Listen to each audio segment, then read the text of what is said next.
So here we have a movie about monsters, and monsters are scary, but the thing I'm most scared about here is the fact that so far our opinions on the Pixar movies have been exactly opposite, and I'm worried you're going to hate this one.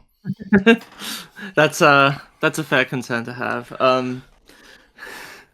So I don't know. I've been really looking forward to this one before we even started doing this series, and we were just thinking of just, watching random movies, not in any particular order. This and Iron Giant were the two main ones I wanted you to see, and hmm I don't really know Um, why. I wouldn't. is it your favorite Pixar movie, or are the ones you like more? Well, I've said for a long time that my favorite movie, period, is Wall-E. Wally, I right? still, I don't know if it actually is. It's one of those things where it's You like haven't seen it in a I while. decided on that a long time ago, and I've just, hmm nothing has specifically dethroned it. But if I thought about it hard enough, Yeah. I, I don't know if I like it that much. I just, I liked the concept, but Yeah, I don't really have a good answer for favorite movie because I feel like I don't watch enough of them to really have an answer for that. I've been saying for a while, like for a few years, oh, my favorite is Ex Machina, but that's just because it was like the most recent movie that I like really liked. But yeah, I haven't seen it in a while. yeah.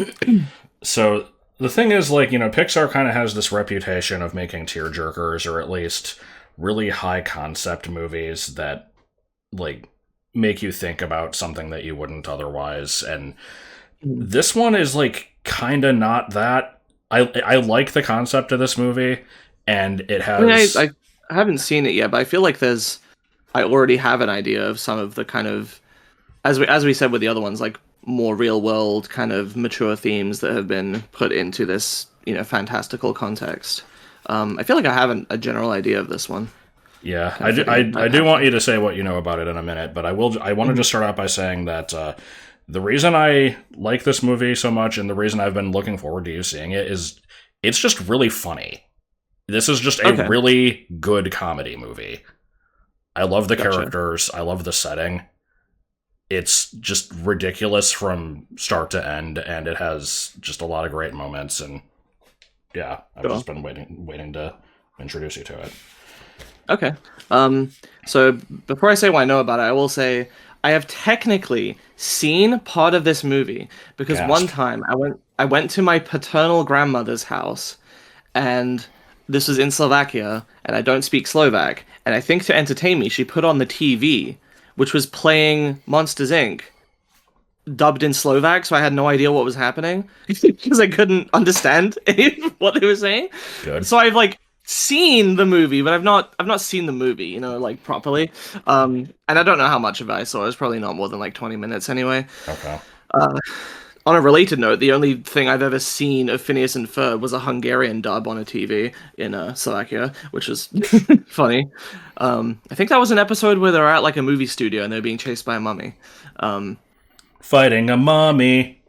Yeah, unless that was just part of, yeah, that's the thing. Is this part of the intro? So maybe I just saw that and just thought that was the episode plot. I don't Um, know if that is an episode. I don't know if I've seen that one, but that was a show that I only ever really I watched when the kids watched it, and I rather liked what I saw of it, but I never went out of my way to like watch it on my own.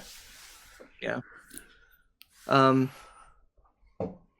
and to tie this in, because this factoid I learned after we did the Bugs Life video, but apparently the leader of the like Girl Scouts in the Bugs Life movie was voiced by the same kid who would later voice Candace. Excellent. So that's serendipitous. Anyway, now about the actual movie.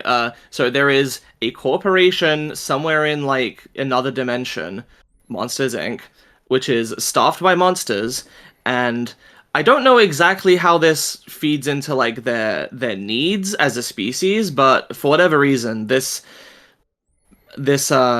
company can has a technology that can turn the screams of frightened children into I think a power source. I think it's just energy, right? It's just an energy company. Basically, yeah. Um, and Mike and Sully are two kind of you know just regular employees of this company who their job is go through a door to a random child's bedroom at night to frighten them, collect the scream, and then come back and turn it into energy.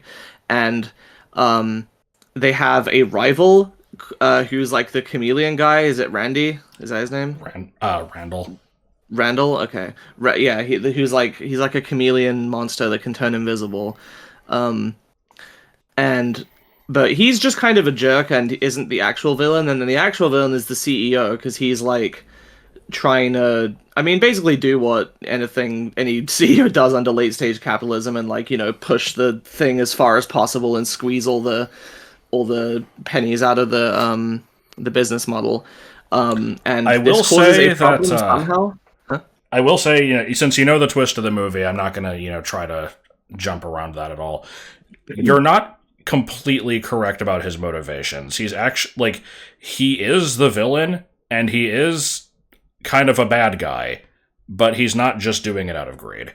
Well, I know the line like "I'll kidnap 1,000 children before I let this company die," so I know he's gonna Right. be like, "Oh, we gotta go kidnap him and just harvest the screams from their unending torment or something." Yeah, but he's not just doing it because he's a money grubbing asshole. Is it like there's an energy crisis or something? That would be Yes. my guess. Okay. All right. Well, anyway, and then I know that at the end it's like turns out you can get even bit more energy from children's laughter, so we're gonna go and entertain kids in their bedrooms instead. Um, Well, and shit. Now so we don't need to see the movie. Okay, now. I know, right? The thing is that I don't know what the middle part of the movie is because I know it starts like they're going out collecting screams. I know that they find a kid at some point, and the kid is like, their companion and kind of I think the TV trope would be morality pet of like, it kind of inspires them to want to, care for, the species that she represents a bit more. And then question marks, and then the CEO tries to kidnap the kids and they have to stop him. I don't know what happens in the middle is the problem, or like what the inciting incident is. Well, the thing that happens in the middle is the entire scare floor gets painted. Um, but yeah, so good opportunity here for some funny hijinks in the same way that not hijinks, sorry, but like funny domain specific jokes, like the Toy Story movies, they had like, oh, let's make a bunch of jokes about the fact they're toys. The Bugs Life movie had jokes about the fact they're bugs. I mean, maybe less so. They were kind of more so with the world building, with like the city with the boxes and stuff. But this one similarly is like, it's a corporate setting, so you can make a bunch of business jokes and like Leave the relatable pews. relatable workplace type stuff, I assume, for like an office job. But then also, it is built on like kind of a real world connection in terms of what would you say, like anthropomorphizing something. In this case, being the whole like kids think there's monsters under their bed or in their closet thing. Like this is like, what if that was true? Because Right. this and Yeah, it's a cool that's idea. kind of the premise of it. I don't know how much the human world actually factors in. My impression is that like almost all of the movie is in the monster world, possibly even just within the same building, and then the only other place they go to is like a couple kids' bedrooms. But still, there is kind of the potential for some interesting connections there, and like exploration of you know little kids' fears and stuff like that. Um, this isn't massively relevant, but I do remember at one point you you kind of questioned something because you're like you knew that Randall could like turn invisible and that was like his power, and you're like, do all monsters have a power? Because I've Yeah, never this is a heard. conversation we had a few months ago. Yeah, you're like, I've never heard of Sully or Mike having anything like that, and I'm like, nah, they're just kind of guys. Like, not My everybody can impression do is that the something. monsters are varied, probably just because different kids are afraid of different things, and so one of them might be more like a snake, one of them might be more like like a certain type of bug. I know the CEO has like spider legs, Yeah. but you know, Um, uh, it like kind of Mike and suffers Ollie. from it kind of suffers from the same issue that Real Monsters did, which is that like in that show it's a very similar premise where it's just these monsters going out and scaring people. There it's just they're doing it because that's what their school is teaching them to do, and then they have to like report back on what they've done basically. But it's like in that show they have like really interesting designs for the main characters, and then all the other ones are just like, here's a weird blobular thing. And Right. in this movie, I feel like it's kind of the same. Like Sully doesn't really have that special of a design, honestly. He's just kind of like a big bear type thing. But it's like, Yeah. I feel like most of the background monsters are either just like, here's a variation on Sully's design, but less standout, or here's just a blob. Right. Like, but Yeah. yeah, that's just kind of what happens when you have to make a whole cast of background characters and, not make them overshadow the main people. Yeah. Well, no, obviously what you got to do is get those people that made the, like, grotesque, realistic Pokemon designs on DeviantArt and just have them redesign all the monsters to be actually scary. God. Anyway, should we just get to it then? Yeah. All right, cool. I look forward to it. Me too. I'm sorry the technical issues ruined the movie! Yeah, we should probably mention that first. It was the viewing experience was slightly hampered by technical issues. Normally we don't have this much trouble. Like, I think the worst we've had before this was just having to switch to a different like stream of it partway through at one point. This we had to we had to change multiple times. I kept switching back and forth because there were problems, and then it kept pausing and buffering. And then even in the third one, which didn't do that, it had a different problem where visuals would freeze and jump ahead and jump back sometimes. Thankfully, sometimes the audio just wouldn't play for certain lines and stuff like that. We had subtitles to help with it, but it was not a preferable first experience seeing the movie. No, definitely not. It did produce some unintended humor from time to time where I don't know, something about an action is done, I don't know, just something like picking up Boo and walking off screen, and then the characters would start talking, and then it would just show footage of Sully picking up Boo again, while the other dialogue is going, yeah. While the other dialogue is, I think something about that was really funny, but probably, I would have liked to see the movie normally. Otherwise, though, aside from the awfulness, what did you think? Yeah, fun movie. Oh my god. I definitely, I did very much enjoy it. I feel like I don't really have much negative to say. Like, probably the only slight thing was I felt like the kind of, what do you call it, third act breakup with Sully and Mike felt a little bit forced and unnecessary when they were in the Abominable Snowman's I don't know cave. if it was forced, but it didn't need to be there. It didn't really add anything. Because it got resolved after 5 minutes. Exactly. That was a side effect of the video constantly just fucking up. Was there would be points where the video would freeze and then something would happen and Autumn be like, okay, what did we miss? Because they get back from the banishment and then Mike is just there and she's like, hold on, what did I? I'm like, no, he just shows up. There's no explanation. Okay, yeah. And a similar thing was when Mike's girlfriend, Celia, is that her name? Is asking him explain to me what's happening right now. We're through, and he's like, you have to believe me. We uncovered a company conspiracy, and now Randall is trying to kill us. She's like I'll believe that, and then she learns it's true, and then Mike and Sully are running into the thing, and it's it suddenly cuts to Randall has achieved the scare record. He's like, no, I didn't. He gets swarmed by the people. I'm like, why did it say that he did? And Josh is like, no, you didn't miss anything. She just made a fake announcement. I'm like, no, I did miss that because I didn't see the visuals for it. It just kind of showed her standing next to a desk or something, and I guess, she picks up the megaphone or whatever it is, or the PA system microphone thing, yeah. PA system. I didn't see that, so from what I could tell, maybe I was guessing maybe she put in a bunch of false data to make it look like that, and then it was an automatic thing. I didn't realize she was the voice of the PA system, for some reason. I mean, probably that was just my bad. Maybe it was made obvious earlier in the movie. No, I mean, it really is just you missed a second showing just she picks up the thing and talks into it, and then it cuts to Randall getting swarmed. And, yeah, but aside from that, it was genuinely just a really good time. I wouldn't say that it stood out to me as being much funnier than the other ones we watched, but probably at least a little bit. I don't know how much of that was just you had primed me to expect it to be funny. Um, I think I just feel like generally just yeah, Mike is just hilarious. Like something about his just he's pretty mannerisms good. in general, and the movie just has a lot of good bits. The Mike getting obscured by shit thing, like Yeah, there's only two instances, one at the beginning and one at the end, but it's just one of those things that everybody who's seen the movie remembers. yeah, Um, and even with the first one, I called the entire joke like yeah, beforehand. He's like, oh, I'm gonna be in the commercial. I'm like, he's gonna like be barely visible, like the SpongeBob. Like, look, there I am, Gary.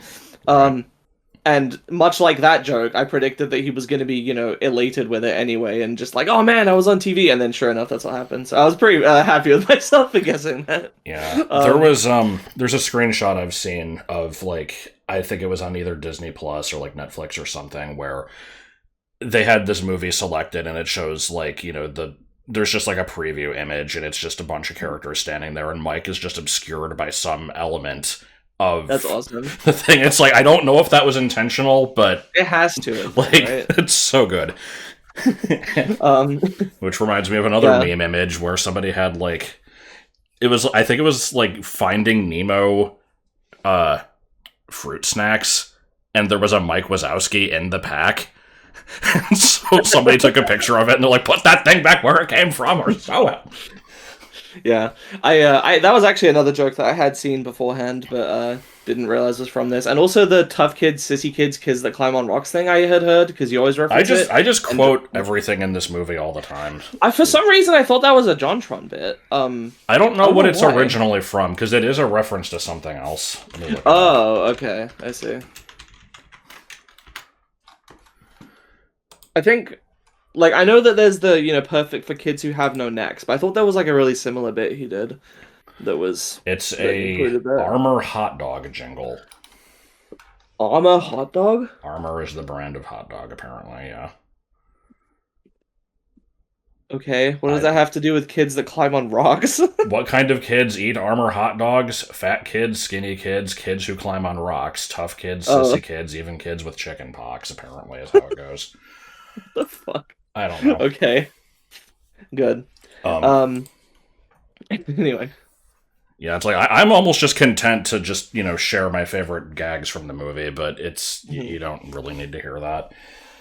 Um, yeah. just I don't know. There was a lot. There's a lot of like physical humor also, which usually What doesn't kind of really do a content whole lot better? for me. But there were a couple parts that I remember making you laugh, like just especially when they had Boo in the apartment, kind of near the beginning, and she's just terrorizing them, and like Mike falls into a trash can, and like a bunch of books get stuck in his mouth or something. Yeah, Um, it's good stuff. yeah, it's just a Um. lot of slapstick. Yeah, which obviously, animation, one of its strengths is that you can really go ham, go exaggerated with that stuff, and they made good use of that. In terms of the animation as well, I mean, yeah, it's hard for me to it's easy to kind of look over now, but at the time, I imagine Sully's fur, I remember was like a big Yeah, thing. that was a big thing. That was like impressive. The just the sheer scale of like the big scene with the doors. Every time I hear people talk about the movie, I always hear people saying like they were really impressed by the door scene, and that was like really memorable for them when they watched it as a kid. Um, Did you have you seen parts of that scene before, or have you just I kind don't of think heard of so. it? Okay. I just heard of it. Yeah. Yeah, that was definitely my favorite part watching it the first I did time. really like it, and that's probably the part that I was most regretful about the technical issues for because it really fucked with the end of the movie, especially, and we couldn't really see what was going on very well. Um, Yeah, it's the portal antics that go on in that scene are great. mhm. And it's like, the movie even predates Portal, but just the whole idea of just popping into these Right. things and you don't know where you're going to pop out. I always thought Yeah. it was the little like shots of the rooms that they pass through are always like they're like weirdly static, and I wonder if they're just like matte paintings or if they actually rendered them because they always looked really weirdly still. Like when you're seeing them through the door. Well, no, like, there's the scene where it's like they hop through the door. Here's, a view of the Eiffel Tower. They run past it, go through another Oh door. yeah, Like, yeah. It those looked shots very, were, very exotic. yeah. Um, Speaking of art style, you mentioned the Foster's Home comparison. Right, yeah. This was mostly in the beginning and ending when it has The the 2D 2D. animation of the doors Yeah. everywhere for like the opening and ending credits. That was very, very Foster's Home-esque, and I wondered if there's any shared DNA. Like Foster's Home is Lauren Faust and Craig McCracken, the Powerpuff Girls team, who are apparently a couple. I didn't know that.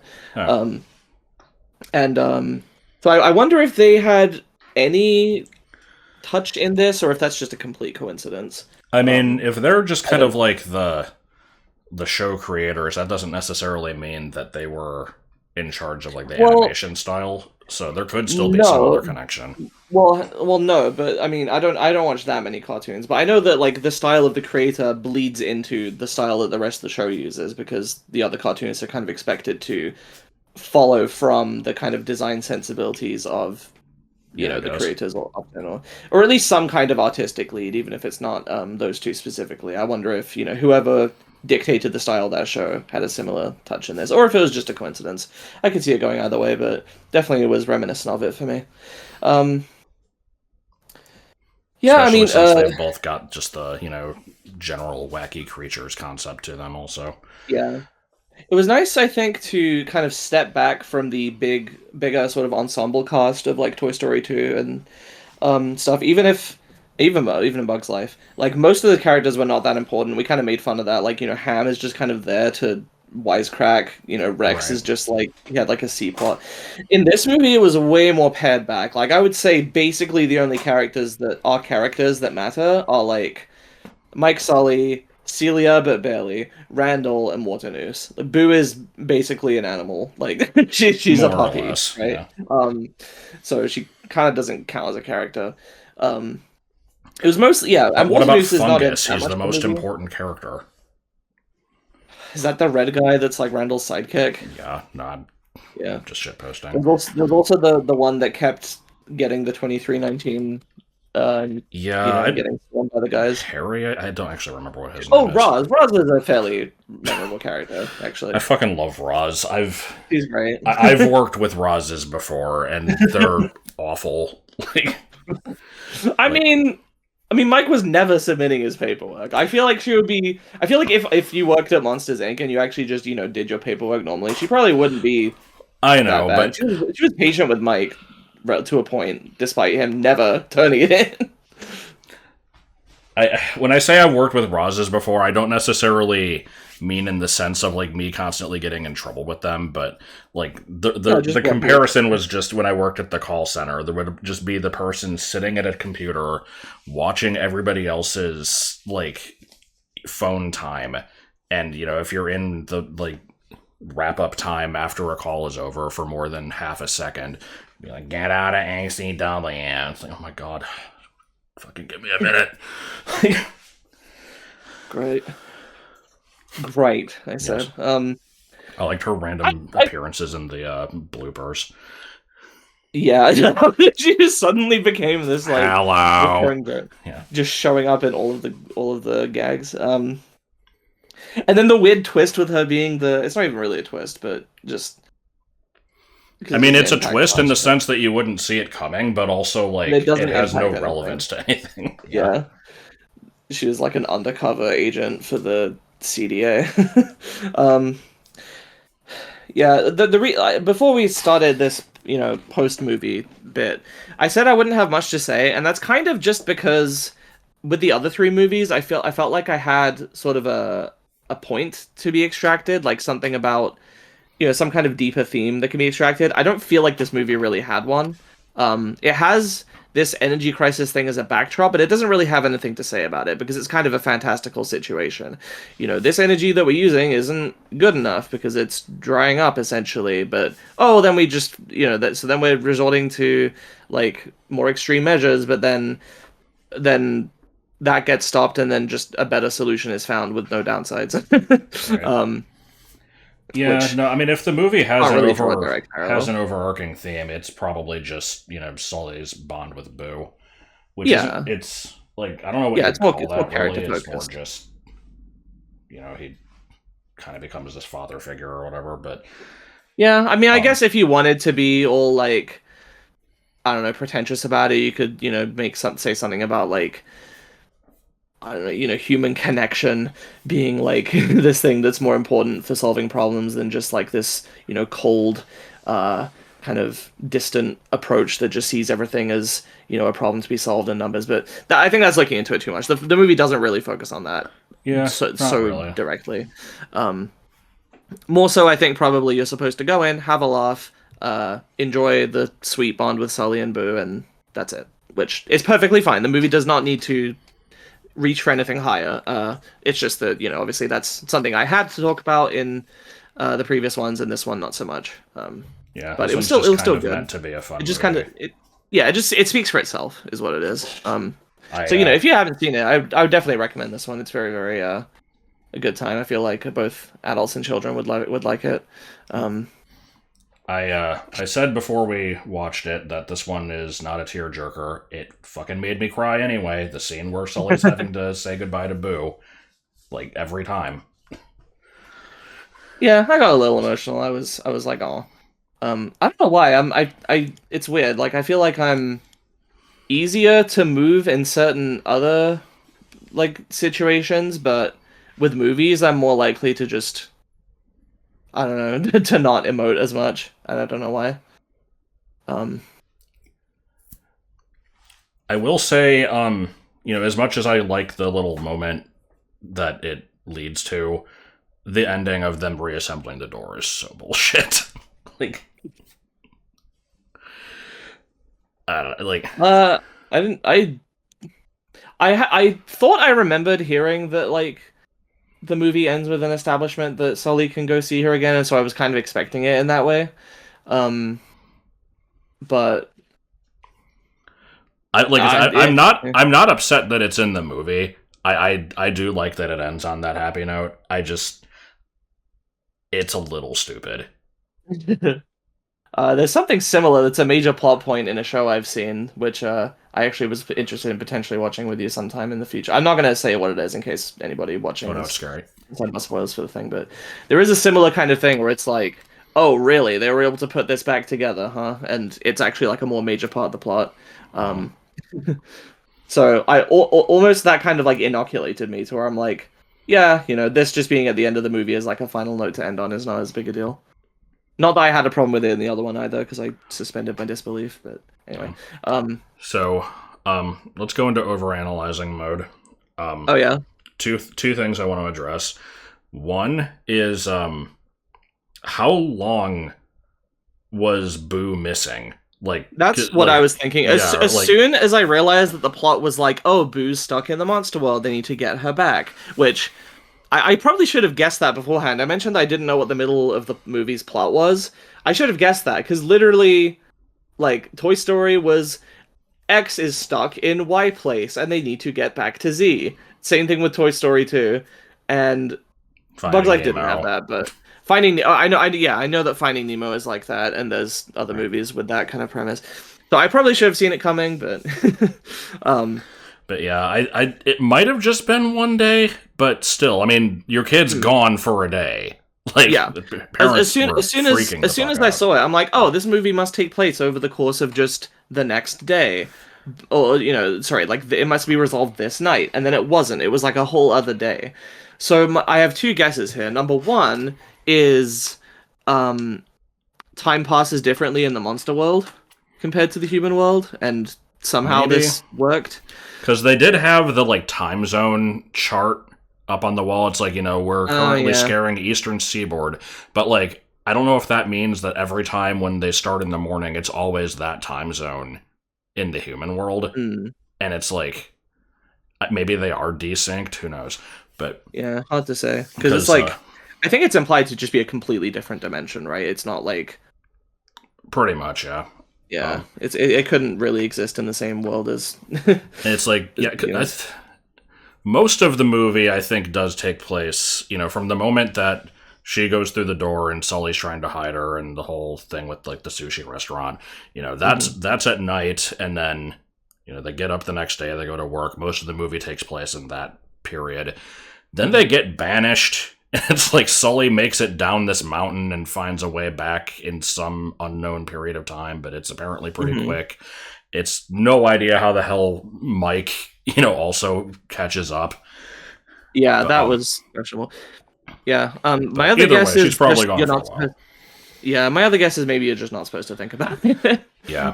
I was almost kind of Oh. expecting when they brought Boo back finally that there was going to maybe be some signs that like they had maybe some signs of distress in the room that like people had been panicking and searching or something like that. Um, No, I guess it just, I don't know. there was no need for it in the movie. Yeah, it didn't serve a purpose. The other thing I'm wondering is when did the myth of kids being toxic come into play and Yeah, I don't why? know. Because it's I don't know. just I completely initially false. I initially had thought like, oh, this is probably something that Waternoose does on purpose to, but no, because he doesn't seem to know about it until he like starts his experiments or whatever. What do you mean? Like, I don't remember the exact sequence of events here, but like, um, I just don't see how it would have benefited him to do that. Yeah, I don't think it was started by him. Like, Yeah, I don't think so. because, there is a prequel to this movie, and they believe it in Right. that one. And I don't know how old Mike is supposed to be, but, well, yeah, actually, never mind. Yeah, they're probably, yeah, he was in college in the other movie. This one Yeah. is probably not that many years later, but still.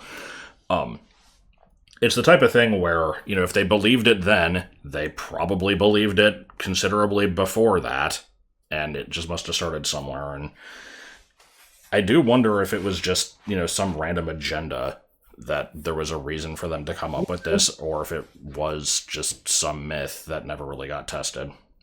But, Hmm. Yeah, I'm not sure. I almost figured it was going to be more of a factor in the movie than it was. yeah. It's like, I remember there was a scene where, like, after they get back from the Himalayas and they escape Randall and everything, they go to see Waternoose, or no, I'm getting it behind backwards. It's before that scene, but Yeah. they show up to Waternoose and Mike's just like, it's okay, she isn't toxic, and like that's it. Like he doesn't Hmm. seem surprised by this fact. Like, I don't Well, know, I assume Waternoose knew but at that point. Um, it is very weird. I don't really get why that element exists, other than just to create drama in the movie, which is like fine, but I kind of would have liked an explanation. yeah, it is pretty weird that Randall is the only one that has a power. Just to because we mentioned that beforehand. Like looking at the movie through that lens, I kept looking to see like, are there any monsters that have unique properties? And it's like not really, unless you want to count like Celia having multiple consciousnesses attached to her head, like that are not her. Like she Yeah, I just mean, there's is also always just carrying. multi-headed monsters in general. You don't really see them in Sure. this Yeah. movie, but there's one in Monsters University. There's like the weird tabloid that Roz was reading that was like, kid born with 5 heads, parents delighted. Yeah. Um, Um. there's the blob guy near the beginning that just kind of like pushes a bunch of eyes into his face. Like, that's not a power, but it's a weird trait at least. Yeah. I don't know. Strange. Similarly, one of the blob monsters in the city scene like falls through a sewer grate, but like Yeah. his eyes and mouth stay above ground. Um, Yep, it's just one of those. Every movie has to have one of those just, background characters just living their life, and they got fucked over due to some property of what they are. Like, yeah. I feel like they've So been doing that in a lot of this. sorry, I just randomly thought of something else, which is the part where like Boo blends in with the other kids that have come in. I was expecting that to be the setup for like, oh yeah, well we heard it's bringing your obscure relative to work day, and like that's why the kids are there. But then nothing came of it, so I actually don't know why those kids were there. It was probably just like a daycare service that they had in the company. Like, Maybe the place is is that a fucking. thing? I mean, I don't think it typically is, but the place is huge enough, and I guess Yeah, I guess so. it wouldn't be out of the realm of Um, possibility. yeah. Shit, I had a couple other things to say. One was to do with the kids. I don't remember what it was. The other one was just, what is the nature of the doors? I'm curious. Like, how do they figure out they can make doors to like kids' bedrooms, and like how did this business get started? It feels like a very Yeah, it's bizarrely high tech, mystical technology. The rest of the world is like pretty normal. It's just monsters in like a regular place, but they have interdimensional doors. Like that's yeah. I mean, you could also say the same thing about Portal. It's like when you look in the old yeah, but that's like the but old that's like Aperture a shit. It's like this. but that's like a science research place. Like I can believe they invented like that technology, but this is like they just use the doors to get energy.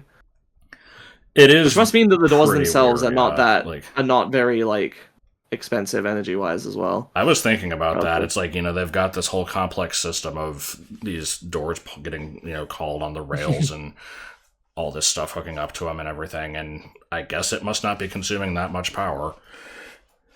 Right. I also questioned in the movie why the fuck the company has the authority to banish people instead of just firing them. That seems extremely questionable to me. I mean, I don't know if they do. Like, just because he's doing it doesn't mean it's legal. I guess, but they know about banishment. Like it's not like this True. company secret where they're like, whatever happened to the abominable snowman? We don't know. But Mike's like, those guys, Loch Ness Monster, abominable snowman, the other person, like, Yeah, we don't want to end up like them. They're famous for having been banished. It's like, why is everyone just okay with this? and actually, that does remind me. I think people hated this because it was like, it was really like, how would I explain this? It's just a lame joke, and I think it ruins continuity a little bit. But in Monsters U, there's a part where you see the Abominable Snowman working at the company as like he's like in the mail room or something, and he's just like, "You got to take the rules seriously, messing with the mail is a punishment, or it is like a crime, punished by banishment." And it's implied that that's why he got banished or something. So why does that break continuity? I don't remember. I'm probably remembering the joke wrong. I saw the movie once, and it's been a while. Yeah. This has for lack of an ability to come up with anything, I can't remember what I was going to say about the kids at this point, but yeah. I was just going to say this has nothing to do with anything. But early on in the movie, I'm just like, by the way, do you know who plays Sully? I'm like, fuck snowplows. But... yeah, that's pretty good. Oh, I do remember what I was going to say. This is something I noticed more at the beginning of the movie, but everybody is like way too enthusiastic to be working this job. Like, Mike and Sully are like roommates, right? They share an apartment, and before they even get to work, they're like doing like prep for the job, and I'm like, you would not catch me doing this. I guess that's why. I think it's just because they wanted to break the record. Like, I don't know if they're normally that gung-ho about it. Yeah, it stood out to me. And then there's those like, there's those people, the interns or whatever, that want his autograph, and they're like, "Oh, it's Mike Sullivan." I'm fucking stupid. James Sullivan. I mess up. They're like, "Oh, it's James Sullivan. Oh, can we get your autograph? Oh man, you're so cool." Like, it feels like really weird that they have this culture of like hero worship in the company. It's like, he's just a guy. Yeah. Yeah, I don't know. It's, I guess in their world, the scarers are like kind of the big celebrities. I guess so, but it's just weird to me. I'm trying to imagine, like, if there was like an oil plant, and it's like, oh man, that guy's really good at drilling for oil. He's my hero. Like, yeah, kind of. That'd be fucking weird.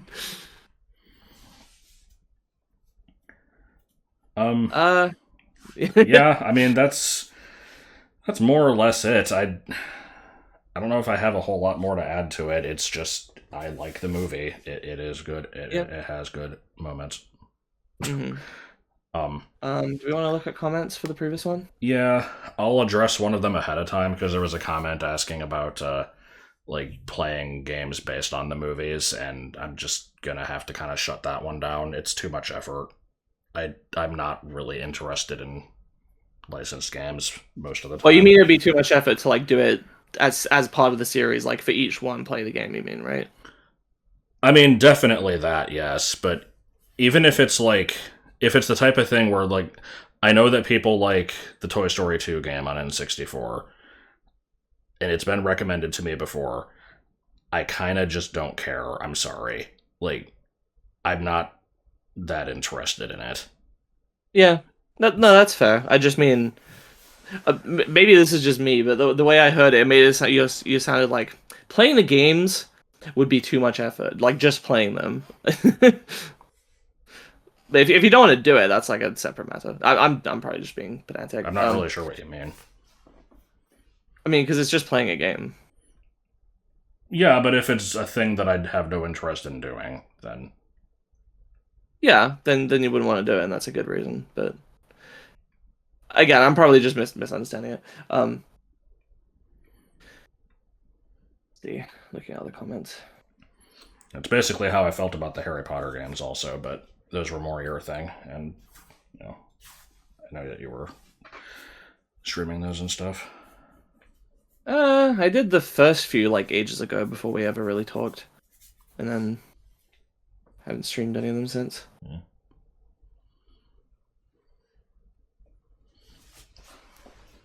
Somebody has mentioned here that in the boob lady from when Ham is flicking through the channels, is from another short from Pixar that actually has two versions of it, because before they were owned by Disney, they made it and they, could get away with that, and then Disney made them edit it, allegedly. I'm not sure if this is true, but a commenter has said, yeah, they edited it so to make her actually like flat. And then that version of it was shown before Finding Nemo or something, apparently. That reminds me, a lot of the movies, at least early on, did have like a little accompanying shorts. Well, not even the shorts, but like there would be like a preview thing where, like, on the VHS copy of Toy Story 2, it would be like, look forward to this from Pixar, and it was like a Monsters Inc. thing, and it would be a short that is completely, not part of the actual movie. Okay. Like, because I remember there's just this scene of like, it's like Mike and Sully go into this room and they're just like, is this where we're supposed to be? The kid's not here. And he's looking at the paper and he's like, I mean, yeah, it's everything I said it was supposed to be. It's like, the outer Magnolia, right? And he's like, Mike, this says Mongolia. Does this room look like Mongolia to you? And they have like this whole argument. Good. I'm actually kind of interested in seeing that, and maybe the other shorts as well. Maybe we could do like a little special where we just quick fire, like, watch each of the shorts and then just give thoughts about them afterwards. Oh no, the volcano one. I know it's sad. I don't know. Yeah, I don't really have any other comments in here that I feel like are necessary to respond to. But I am interested in covering some of the other shorts. I think I've mentioned this before, but I swear I have no memory of ever seeing a Pixar movie in cinemas that had a short before it. So I wonder if that's just not a thing they did in the UK. Or maybe it was just my cinema. I don't know. But yeah, I have no memory of seeing any shorts. I couldn't tell you what short went to what movie, but I feel like everyone that I've seen had one. I know that there was one, like, I'm gonna say relatively recently, which still means it's, probably late 2010s. It's been a while, but where it was just this ridiculously long, Olaf from Frozen thing, and it's like, oh, great. And so, like, that one was not made by Pixar. Fighting Snowman. I think all the other ones have had one. And they're the only movie I ever remember seeing that had a short before it was fucking The Secret Life of Walter Mitty, which I saw around this time of year, like 11 years ago, with my mom and sister. It's a fucking weird ass. It's a live action movie with, I want to say, Ben Stiller. This is somewhat irrelevant. It's just this movie about some guy who's like kind of a loser, and then he goes on this highly improbable journey where he like climbs a mountain and does all this shit, and then comes back and is like, his whole worldview has changed for it. I swear I remember there was some kind of weird short before that one, which was, I want to say, animated, which is weird because the movie is just a regular live action movie. It has nothing to do with like an animated property or anything like that. I have no idea. The movie was weird. I saw it a long time ago. um, but anyway, in terms of other future stuff, of course, next up on Pixar would be Finding Nemo, but that is the first one that I remember seeing in the cinema, and so I figured, these first four being the ones that I had not seen at all, kind of felt like a block to me, and if we're ever going to take a break to Yeah, potentially cover a few other things, I think this is a good time. I'm fine with We that. we had that poll a few weeks ago for like what people wanted, and Bugs Life won, but there was also quite a lot of votes for Iron Giant and especially Lilo and Stitch. So probably I don't know exactly when we'll do those, and there might be some other stuff we want to cover, but I guess we can probably just those do will be whichever relatively one of soon. those came in second. I think it was Lilo and Stitch. Okay. It's I don't want to also like coming up. 100% commit to that yet, but I'm Yeah, not opposed to it. it's also coming up to Christmas time, and so I mentioned to Josh beforehand that we might consider doing some like Christmas special or something. Yeah, So possibly. Um, Shit. What the hell was I gonna say? Oh, if you can set aside all the technical issues happening, like making the movie worse, where would you place this one in your ranking? You think? it's really hard because I do think it's hard. One, it's hard for me to put the technical issues aside, and even outside of that, this movie felt very different in its approach. It didn't have like a deeper element to it. It just kind of had a different feel as a movie. I've also been questioning my previous ranking of saying that I like Bugs Life the best, but eh, um, I think I definitely like this better than Toy Story 2 at least.